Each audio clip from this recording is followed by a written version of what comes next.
तो प्यारे विद्यार्थियों नमस्कार, स्वागत है आप सबका एक और नए वीडियो में। प्यारे विद्यार्थियों, आज हम यहाँ पर देखने वाले हैं त्रैमासिक परीक्षा 2024-25 कक्षा 10वीं गणित विषय के पूरे क्वेश्चन पेपर को और इसके पूरे सॉल्यूशन को। तो देखिएगा, आपका जो क्वेश्चन पेपर होगा इसके लिए आपको 3 घंटे का समय दिया जाएगा और पूर्णांक होगा आपका 75 अंकों का।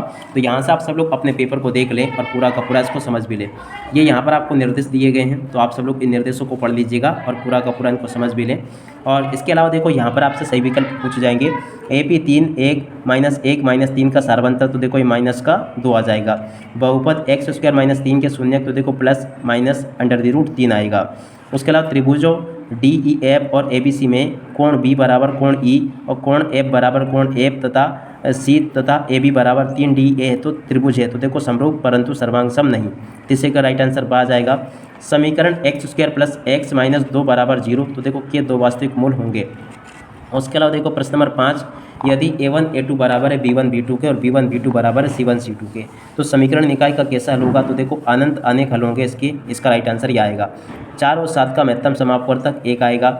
उसके अलावा देखो प्रश्न नंबर 2 में आपसे रिक्त स्थान पूर्ति पूछी जाएगी। रिक्त स्थान पूर्ति में पहला क्वेश्चन, बहुपद x² + 4x + 8 के शून्यकों का योग -4 होगा।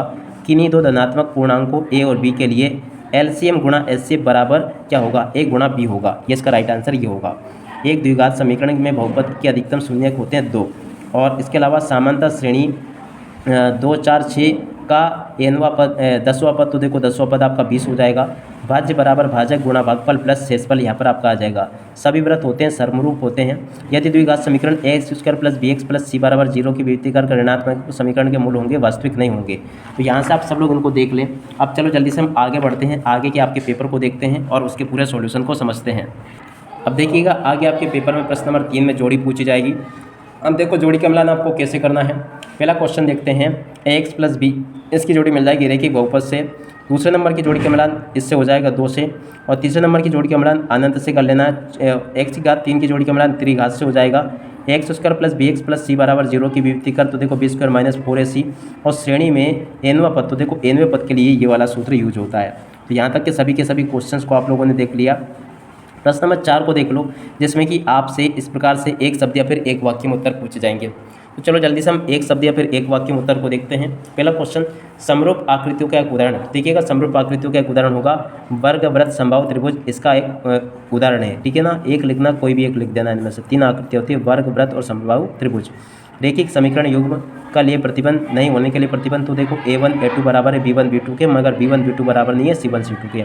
2 आकृतियाँ जिनकी आकार समान हो परंतु आवश्यक रूप से माप समान ना हो, उसको क्या कहते हैं? समरूप आकृतियाँ। द्विघात समीकरण की विभक्तिकर का मान, तो देखो A बराबर 1 B बराबर 1 और C बराबर 1, यानी कि यहाँ पर आपको -3 लिख देना है। ठीक है ना, सीधा सीधा आपको -3 लिखना है। ठीक है ना। अगला, द्विघात समीकरण का मानक रूप होता है x² + bx + c बराबर 0 के रूप का। समीकरण y बराबर 3x + 5 में यदि y बराबर 2 हो तो x का मान क्या होगा? -1।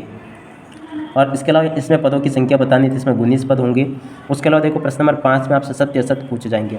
सत्य असत्य में आपको क्या करना है? पहला क्वेश्चन, एक प्राकृत संख्या का अभाज्य गुणनखंड उसके गुणनखंडों के क्रम को छोड़ते हुए अद्वितीय होता है, ये बिल्कुल आपका सत्य हो जाएगा।